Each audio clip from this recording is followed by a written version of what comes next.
మీ business ఏదైనా మీ ఊర్లో promotion చేయాలంటే అది సుమన్ టీవీతోనే సాధ్యం. ఇప్పుడే సంప్రదించండి.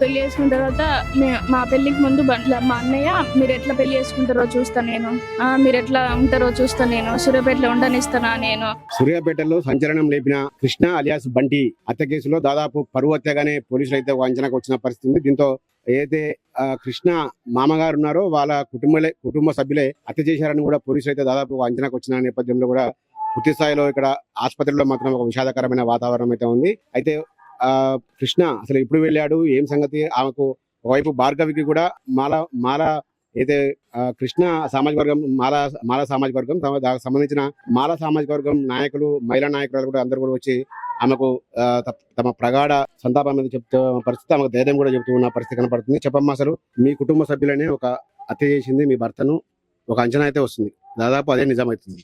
ఏమనిపిస్తుంది అసలు మీకు మా అత్తగారు వాళ్ళకు మీకు ఎటువంటి మీ అమ్మగారు తరపున ఇంతకుముందు ఏమైనా బెదిరింపులు జరిగాయా? ఫస్ట్ మేము పెళ్లి చేసుకునేటప్పుడు పెళ్లి చేసుకుంటామని నేను ఇంట్లో చెప్పిన, నాకు వేరే వాళ్ళు నేను ఇచ్చి చేస్తే నేను చనిపోతా, నేను చేసుకొని ఎవరిని బంటినే చేసుకుంటా అని చెప్పిన. నన్ను చాలా ఫోర్స్ చేసిర్రు, కొట్టడం తిట్టడం చాలా చేసిర్రు. అయినా కూడా నేను భరించి నాకు బంటే కావాలి అని చెప్పేసి నేను బంటిని పెళ్లి చేసుకున్నామని చెప్పి ఆగస్టు 7th నేను బయటికి వచ్చేసిన. మేము ఆ రోజు పెళ్లి చేసుకున్నాము, నగర్కల్లో పెళ్లి చేసుకున్నాము. పెళ్లి చేసుకున్న తర్వాత మా పెళ్లికి ముందు ఇట్లా మా అన్నయ్య మీరు ఎట్లా పెళ్లి చేసుకుంటారో చూస్తా నేను, మీరు ఎట్లా ఉంటారో చూస్తా నేను, సూర్యాపేటలో ఉండనిస్తానా నేను, చంపుతా మిమ్మల్ని, బంటిని నేను చంపుతా అని చెప్పి నాతో చాలా సార్లు అన్నాడు. అయితే నేను బంటితో చెప్తే సరే మనం మరి ఇక్కడ ఉండాలా వద్దా అని చెప్పి ఆలోచిస్తే ఏం కాదు ఇక్కడనే ఉందామని చెప్పిండు బంటి. అట్లా మాదేంటో మేము బతుకుతున్నాం, మధ్యలో వాళ్ళు ఇట్లా అవి ఇవి చేయడం తిట్టడం అవి ఇవి చేస్తుర్రు, మధ్యలో మాకు తెలుస్తున్నాయి కానీ మేము సైలెంట్ గానే ఉన్నాం. సైలెంట్ గానే ఉంటే ఇంకా మా అన్నయ్య ఏం చేస్తుండో ఏమో తెలియదు. ఆ రోజు నిన్న ఈవినింగ్ 5 o'clock బైర్ మహేష్ అని ఆయన ఫోన్ చేసిండు. ఫోన్ చేసి ఇట్లా అన్న బయటికి రా మరి ఏంది అని చెప్పి పైసలు అని ల్యాండ్ గురించి ఏదో మాట్లాడారు, నాకు తెలియదు. ఇంతకుముందు మాట్లాడుతుంటే నేను విన్నా, ల్యాండ్ అని మాట్లాడుతుంటే విన్నా. అది దానికే పిలిచిర్రేమో అని చెప్పి నేను అనుకున్నా. నేను అప్పుడు కాల్ మాట్లాడేటప్పుడు ఆయన ఫోన్ చేస్తే నేను బంటికి ఇచ్చిన, ఫోన్ చేస్తుర్రు అని చెప్పి ఇస్తే మాట్లాడిండు. ఫస్ట్ టైం ఆల్రెడీ ఓకే కూర్చున్నాడు. కూర్చోగానే మళ్ళీ నేను ఫోన్ మాట్లాడుతుంటే మళ్ళీ ఒక 3 times ఫోన్ చేస్తే మళ్ళీ ఫోన్ చేసిండు అని చెప్పి ఇస్తే మళ్ళీ ఆ ఫోన్ మాట్లాడి నాకేం చెప్పలేదు, ఇంకా బయటికి వెళ్ళిపోయిండు. నేను బయటికి వెళ్తుండు అని నేను అనుకోలేదు. నేను ఫోన్ మాట్లాడుతున్నప్పటికీ నా ఫ్రెండ్స్ తోనే మాట్లాడుతుంటే నాకేం చెప్పలేదు. ఇక నార్మల్ గా బయట ఉంటాడేమో అని చెప్పి నేను అనుకున్నా, ఇంటి బయట ఉంటాడేమో అనుకున్నా. ఎప్పుడైనా చెప్పిపోతాడు నాకు ఖచ్చితంగా, చెప్పండి నేను బయటికి వెళ్ళాడు. కానీ ఆ రోజు ఏందో మరి కంగారుగా బయటికి వెళ్ళిండు, తెలియదు. ఫోన్ ఎప్పుడైనా మీకు ఇచ్చిపోతాడా?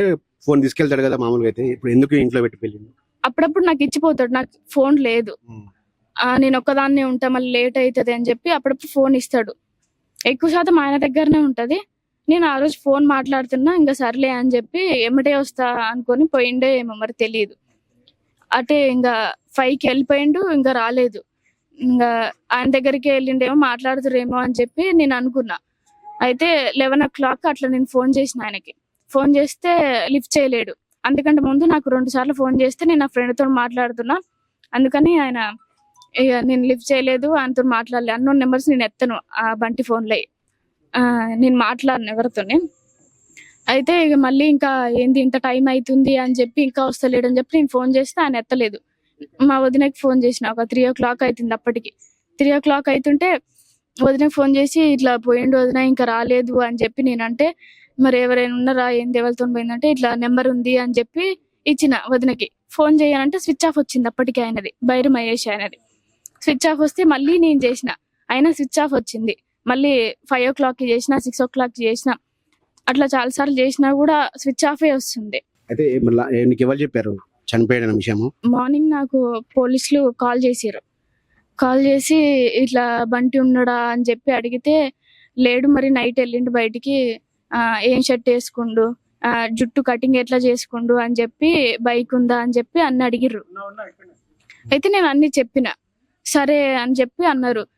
సార్ ఏమైంది సార్ అని అడిగితే నేను చెప్పలే. వాళ్ళు చెప్పకపోతే మళ్ళీ అడిగిన నేను. మళ్ళీ కాల్ చేసామమ్మా అని చెప్పిర్రు. వాళ్ళు కట్ చేసిండ్రు. నెక్స్ట్ ఎమ్మటే నాకు విజయన్న కాల్ చేసిండు. విజయన్న కాల్ చేస్తే ఇంకా అన్న ఈడ కట్ట మీద ఉండరంటారా రారా అని అంటే సరే అని చెప్పి మాకు ఇంకా నేను ఫుల్ ఏడుస్తుంది. అప్పటికి ఫుల్ ఏడుస్తున్నా. ఇంకా అక్కడికి పోదాం అనేసరికి ఏడా అని మాకు తెలియదు ఏందో. మేము అన్ని పోదామని చెప్పి ఆటో దగ్గరికి వెళ్ళినాం. మేము వెళ్తుంటే మళ్ళీ రిటర్న్ ఇక్కడికి హాస్పిటల్ దగ్గర తీసుకొచ్చారు అని చెప్పి మేము రిటర్న్ ఇక్కడికి వచ్చేసినాం. ఇంకా నువ్వు ప్రాణం కంటే ఎక్కువ ప్రేమించిన భర్త చనిపోయాడు, మీ ఫ్యామిలీ దూరమైంది, నెక్స్ట్ ఏం చేయబోతున్నావు అమ్మా? నా బంటిని చంపినందుకు ఖచ్చితంగా నేను పోరాటం చేస్తా. నాలాగా వేరే అమ్మాయికి జరగకూడదు. ఇలా అందరు అమ్మాయిలకి జరుగుతుంది. ఇట్లా జరిగితే ఇప్పుడు నాకు ఏజ్ ఉంది కాబట్టి నేను చేసుకుంటా, అది నా ఇష్టం. వాళ్ళు చెప్పింది చేసుకోవాలంటే నేను చేసుకోను కదా, అంటే నాకు నచ్చాలి కదా ఫస్ట్. అందుకే అమ్మాయిలకి కొంచెం రక్షణ కలిగించాలి అని చెప్పి నేను అనుకుంటున్నా.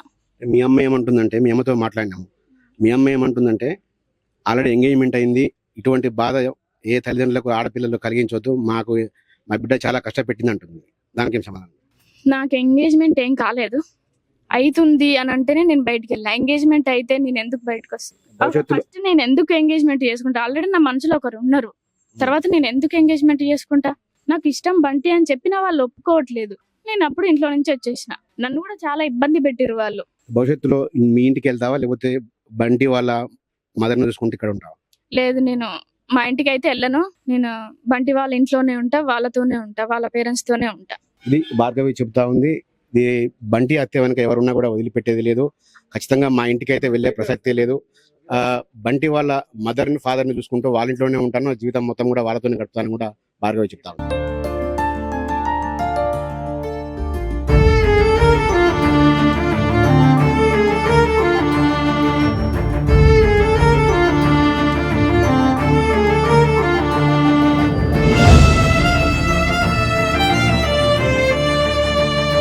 పెళ్లి చేసుకున్న తర్వాత మా పెళ్లికి ముందు మా అన్నయ్య మీరు ఎట్లా పెళ్లి చేసుకుంటారో చూస్తా నేను, మీరు ఎట్లా ఉంటారో చూస్తా నేను, సూర్యాపేటలో ఉండనిస్తానా నేను,